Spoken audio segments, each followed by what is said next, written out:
Hi witches, welcome to the Witching Week. Today is episode 125. In this week's episode we are going to be looking at my recent trip to a local pumpkin patch.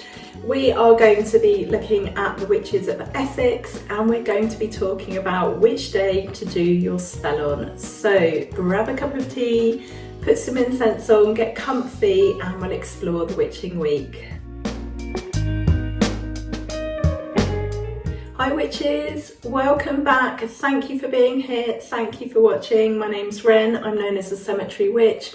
And every Friday we get together for the Witching Week. We talk about the events of the week and we talk about the change of the seasons and the turn of the wheel and the Sabbats. We are making our way towards Samhain at the minute. Let me know how you are all doing, what you've been up to, what your Samhain plans are.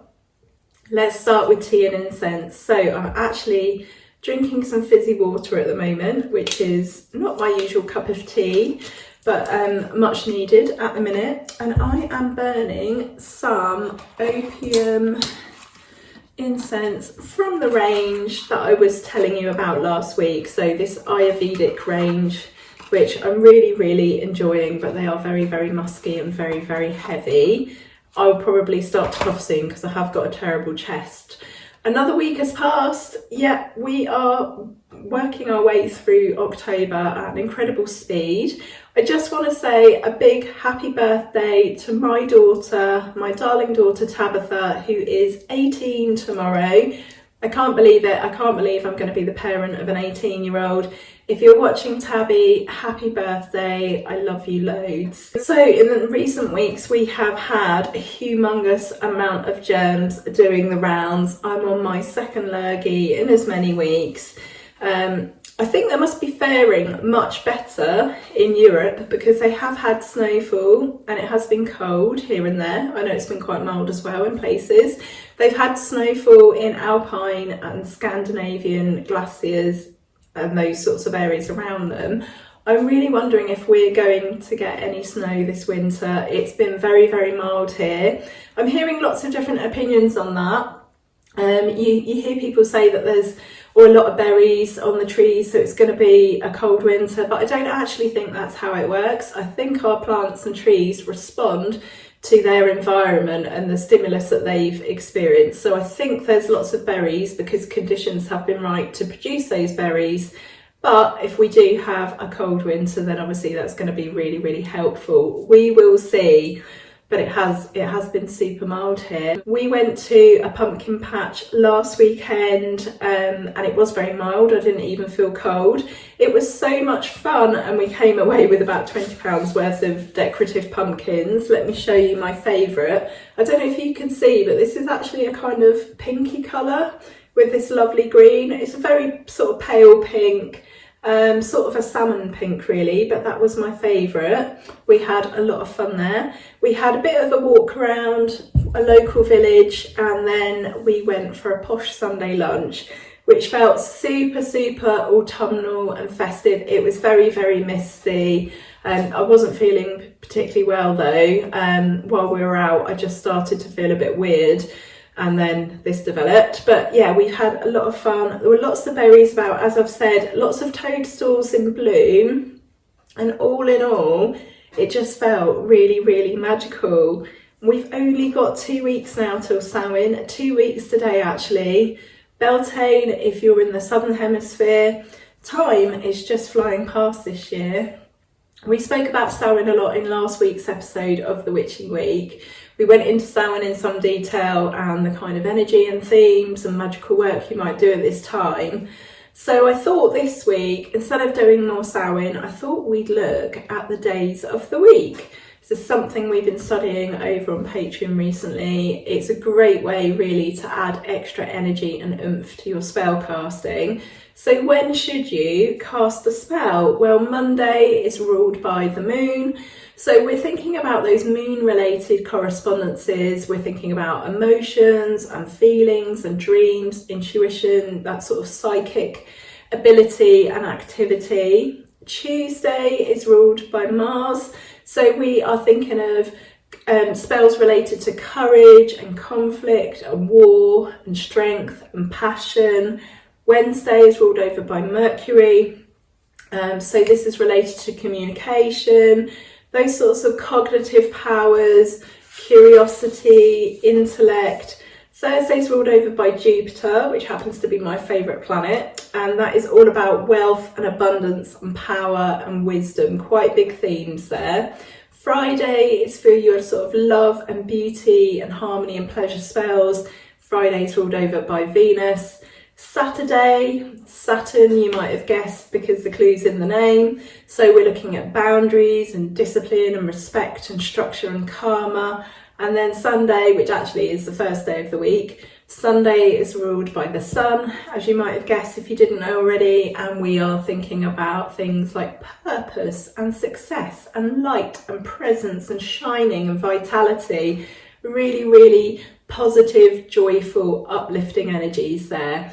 I really love the idea that these powers, whilst not entities in the traditional sense like other gods, guides and guardians, they can assist, support and strengthen our spell work and our magic. They add another level really. So yeah, picking a day that you want to do a love spell, it's a good idea to do it on a Friday when, you know, that is the kind of energy you're working with. And when I say love spell, I'm not talking about changing the mind of someone who doesn't want to be with you. This might be self-love, this might be familial love, it might be someone that you are in a relationship with that you've got permission from to boost your love. But yeah, I really like this idea that this is another set of powers or assistants, magical supporters that can just add another depth, another level of energy to your spell work. When we're talking about planets as well, I know I've said the sun and the moon, we're talking about the 7 classical celestial bodies that are visible to the naked eye, and they exert their energy over the days. And they were believed for a very long time, and we still hold this belief in witchcraft that they exert their energy and influence over our emotions, our fate, human affairs. And when you combine these with planetary hours, so this is the hours of the day broken up and each one is ruled over by a planet yet again, we can really, really pinpoint a time when that planet's influence is strongest. So again, when we align this with our spell work, we can create really successful and really productive magic. Recently, I've been on a bit of a sort of a trip really to read more from other traditions and just really sort of thicken up my magical knowledge really, especially on magical theory. Recently, I picked up this book. I picked this one up in Glastonbury. It's Thelema by Colin D, Campbell, and it's about the work and the life and the philosophy of Aleister Crowley. I will report back when I finish this. He was once described as the wickedest or most wicked man in the world. He did have a wife though, so sometimes I think, well, he can't have been that bad. I'm joking, but I will report back on this once I finish reading this. There's a lot in here. I mean, I've had a bit of a dip into it. There's a lot in here that I do know already, that I teach over on my Patreon, but there is some precious gems and some bits and bobs that I didn't know. So I've also got some other books that I picked up that I will show you guys in a video when I can. So moving on to The Witches of Essex. Has anybody seen the first episode in the series? I think it's on Sky at the moment in the UK. The first one has aired and it didn't get very good reviews. It's presented by Rylan Clark, which I think he's off X Factor, and I think is it like Made in Chelsea? Is that where he got famous? But anyway, it's presented by him and Professor Alice Roberts. Each episode is going to be about a particular witch trial in Essex. Obviously, there's a huge history in terms of the witch trials in East Anglia, so Suffolk, Essex, Norfolk. The Guardian gave the first episode 2 out of 5 stars. It didn't give a favourable review at all. It said, Rylan's look at real life witch trials treats us like idiots. and they described the duo as awkward. And I must admit, when the advert for it came on, he's in like this white trouser suit with like a white crucifix necklace. She's in like this black witchy garb with black lipstick. I just felt it was really, the advert, the way they were dressed was really, really sensationalist and really stereotypical. And I'll be honest, like, I wouldn't watch anything with Rylan in. I really like and respect Professor Alice Roberts and her work. However, I have met her, and I think I've discussed this before. I didn't find her to be particularly friendly. I'm sure she was just tired after a long day of filming, but what a weird duo. The Guardian does describe their pairing or their dynamic as awkward. And they said that Rylan was kind of forced into the role of thick everyman, there to listen to Professor Roberts and to ask questions on behalf of the dumb audience. This is how The Guardian have described it. They have said that at least it's not about ghosts. I think they just felt that this programme was churned out because we're approaching Halloween. I'm sure there is, of course, some really, really interesting information in there.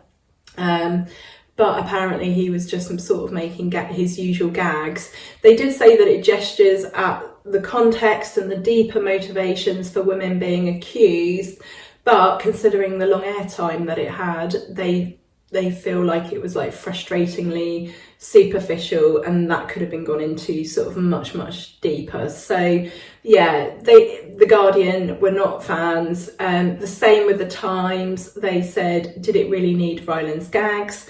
And even the Daily Mail, which I call the Daily Fail, they gave it 2 stars out of 5. It was reviewed by Christopher Stevens, who said, Rylan's a Tudor historian now with a PhD from YouTube. They made the point that it should have been an acknowledged Tudor historian presenting it. So someone like Kate Williams or Lucy Worsley. I absolutely adore Lucy Worsley. Because Professor Roberts is an osteoarchaeologist and an anatomist, so her area really is digging up bones. Yes, she's a historian. They've sort of mentioned that, you know, rather than Shakespearean documents, or documents from Shakespearean England, she has this experience with bones, and so it doesn't really make sense other than perhaps the spooky link. So I haven't seen it. I must admit, again, it didn't appeal to me. It's on Sky. I don't have Sky. I don't feel like I've missed out, and reading the reviews, I definitely don't feel like I've missed out. I do like the fact that they are bringing to the fore this, you know, topic of how women were accused and how they were treated and the reasons why. But really, looking at what's going on in the world now, it doesn't really matter because we never seem to learn these lessons, do we? I didn't like the stereotype of the advert, and it just doesn't go with the period of time they're looking at. We're talking about 1542, when Henry VIII brought in the first sort of laws surrounding witches and witchcraft. I wouldn't watch anything with Rylan in ordinarily. It just doesn't do it for me. So I'm still considering watching it. If it comes onto terrestrial TV or some sort of iPlayer or Netflix, then I might watch it. But if these papers are saying how awful it is, you know, if the Daily Mail is saying how awful it is, I'm not expecting it to be a good watch at all. Let me know if you've seen it. Perhaps you've got a different view and you felt it was really good. You know, perhaps there's something I'm missing as someone who hasn't watched it. I can't give a fair review. I can only talk about the reviews I've read. Was it not as bad as the reviews are saying? If you watched the first one, are you going to watch the rest? Do I still need to watch it? Do you think it should have perhaps been presented with some other people instead? I mean, this is a very strange pairing, Rylan and Professor Alice Roberts. He's quite sweet and he is quite likeable at what he does, but it's just not my thing. And I wonder if Professor Alice Roberts is questioning her choice. I don't know. I mean, he's great at what he does, but I don't feel that what he does is this. So let me know what you think. I would love to know. Well, I saw this lovely quote in the week, and I thought I would share it with you. I thought it really got me thinking, and yeah, it was just something I wanted to share on the Witching Week. You are not separate from the whole. You are one with the sun, the earth, water and air. You don't have a life, you are life. I just thought that was really, really profound and touching. You are exactly who you are meant to be.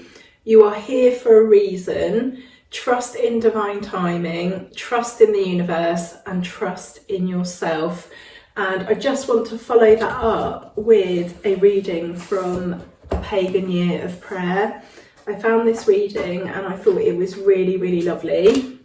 It's from The Light of Stars, which was written by Henry Wadsworth Longfellow, who lived between 1807 and 1882. And it says, in this poem, the planet Mars takes on the attributes of the deity with which it has been intimately associated for millennia. It is a paean to the spirit of fortitude and endurance the warrior god embodies. And I thought this was just so beautiful. They've put this in the book for October, so I thought I would read it out to you. There is no light in earth or heaven, but the cold light of stars, and the first watch of night is given to the red planet Mars. Is it the tender star of love, the star of love and dreams? Oh no, from that blue tent above, a hero's armour gleams. And earnest thoughts within me rise when I behold afar, suspended in the evening skies, the shield of that red star. O star of strength, I see thee stand and smile upon my pain. Thou beckonest with my mailed hand, and I am strong again. The star of the unconquered will, he rises in my breast, serene and resolute and still and calm and self-possessed. And thou too, whosoever thou art, that readest this brief psalm, as one by one thy hopes depart, by resolute and calm. O fear not in a world like this, and thou shalt know ere long, know how sublime a thing it is to suffer and be strong. I thought that was really, really lovely. I hope you enjoyed that. I'm sorry about my croaky voice. Right, we are going to do some cards for the week ahead. We're going to check in with the energy of the week and see how things are looking. Let me know in the comments what you've been up to, if you were well, and what you're doing for Samhain. Well, I had 3 cards jump out at me just a few seconds into shuffling, so we're going with them. We have got the Hermit, we have got the 4 of Swords, and we've got the Queen of Cups. And I think this week's message is all about resting. It's about hibernation. And again, I'm just going to mention how it's always interesting how the cards seem to really sort of resonate with the topics that we've been talking about on the Witching Week and where we are in the Wheel of the Year. We are about to approach the darkest part of our year, the final waning series of the sun as we go from Samhain to the winter solstice. And if ever there was a card telling you to hibernate, it's the Hermit. And then followed by the 4 of Swords, which again is about resting. And we all need to rest. I'm listening to my words now and realising the irony of that. But we all need to rest. We all need to sort of shut down a little bit sometimes. And certainly as we move into autumn and winter, it's time literally to winter. We talk about this process of wintering. And you can do this at any point in the year, but especially really autumn and winter, you should be resting, you should be listening to your body. Just the very nature of the smaller amount of vitamin D we receive, we get that during the spring and the summer and the lighter part of the year. That's what's meant to happen. And then as we go into the autumn winter, we are supposed to slow down. We are supposed to retreat. We are supposed to stop. We are supposed to rest. And what this does is it gives us a chance to germinate things, to come up with ideas, to grow ideas, to sit on ideas, for things to just simmer away nicely while we just take some time out, and then they can come into fruition, into bloom in the springtime. This is also a time really to think about those sort of inner mysteries and inner workings and inner thoughts and inner feelings. The Queen of Cups, she's all about going with the flow, about listening to your heart and not your head. And this is a really good time really for that sort of self-reflection in autumn and winter, as we are less outer, we're not out and about so much, we're not outside so much, we are at home, we are battening down the hatches, we are getting our blankets, and we're just retreating from the noise, the hustle, the hubbub. And when we do that, we can hear this sort of inner voice, we can hear our intuition better, we're better at listening to what's good for us.